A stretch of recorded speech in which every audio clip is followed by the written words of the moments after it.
She carried a gun on every mission, not to protect herself, but to make sure no one turned back. There was a rule on Harriet Tubman's train: no passengers, no turning back. She carried a pistol on every mission, and she made it clear to everyone traveling with her that the journey was a one-way commitment. Not because she was cruel, because she understood something most people never learn. The moment you give fear a way out, it will always take it. One hesitation, one person who panics and goes back, one whisper in the wrong ear, and everyone dies. So she didn't give anyone that option. She was called Moses. She couldn't read, she couldn't write. She suffered from narcolepsy that caused her to collapse without warning, a condition she'd carried since she was 12 years old when an overseer threw a heavy iron weight and it struck her skull. And yet, she claimed, "I never ran my train off the track and I never lost a passenger." Not once. In 13 missions. Through the most dangerous terrain in America, with slave catchers, bounty hunters, and the full weight of the law hunting her down. Not once. Welcome to Learn from Legends of the Past, where we don't just tell history, we extract the intelligence buried inside it. She didn't escape and move on. She went back. This is the part of the story most people gloss over. In 1849, Harriet Tubman escaped slavery alone. 90 miles on foot through swamps and forests, navigating by the North Star. When she finally crossed into free territory, she described the moment. "When I found I had crossed that line, I looked at my hands to see if I was the same person. There was such a glory over everything. The sun came like gold through the trees and over the fields, and I felt like I was in heaven." She was free. She had every reason to stay free, every reason to build a quiet life, disappear into the north, and never look back. She went back 13 times, not for strangers. The first trip was for her niece and her niece's children, then her brothers, then her parents, then dozens of others. By 1860, she had earned the nickname Moses for liberating so many enslaved people at great personal risk. Think about what that means. She chose to re-enter the most dangerous place in her world, again and again, when she had already paid the price to leave it. That's not bravery in the casual sense. That's a decision made with full knowledge of the cost, the strategy behind the courage. Here's what separates Harriet Tubman from a story of blind heroism. She wasn't reckless, she was precise. She possessed detailed knowledge of terrain, timing, and trusted contacts. Her missions were strategic acts of resistance, not emotional ones. She used songs as coded signals during her missions, changing the tempo to indicate whether it was safe to come out or not. She moved at night.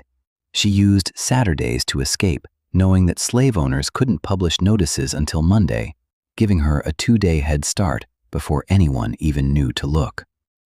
She memorized safe houses, routes, and faces. She built an entire intelligence network with no formal education, no map, and no backup plan beyond her own mind.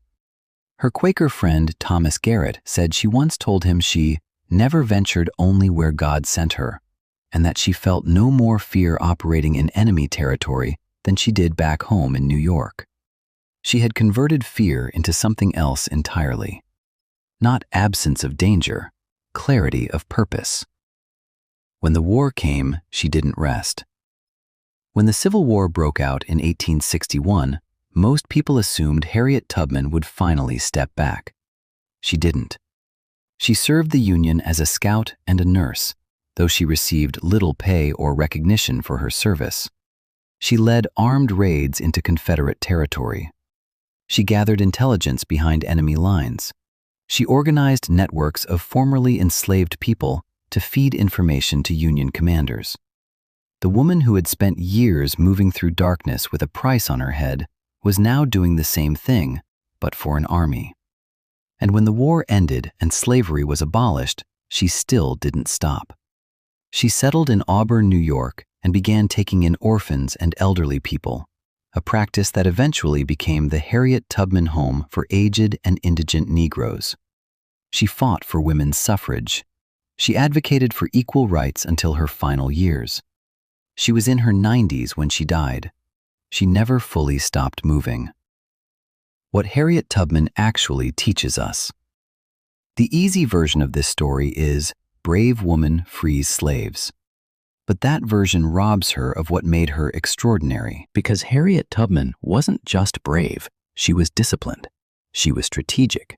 She operated under pressure that would break most people. And she did it not once, not twice, but 13 times over a decade. She teaches us something that no motivational speech ever quite captures. Courage is not the absence of fear. It's the decision that something else matters more than your fear. She once said, "I had reasoned this out in my mind. There was one of two things I had the right to, liberty or death. If I could not have one, I would have the other." That's not emotion, that's philosophy. That's the same clarity of thinking you find in Marcus Aurelius, in Seneca, in every great mind that ever faced an impossible situation and chose to move forward anyway. She just lived it under conditions that none of them ever faced. One last thing. In 2024, the United States Mint launched a Harriet Tubman commemorative coin program. That same year, the governor of Maryland posthumously named her a one-star brigadier general on Veterans Day. More than a century after her death. A woman who couldn't read, who suffered seizures her entire life, who had a bounty on her head for years, now a general. The world eventually catches up to people like Harriet Tubman. It just takes time to recognize what it was actually looking at. Now here's a question for you. Harriet Tubman went back 13 times when she had every reason not to. She chose others over her own safety over and over again. Think about the people in your life right now. Is there someone you've been meaning to show up for, but kept finding reasons not to? Drop their initials in the comments. Sometimes all it takes is one reminder.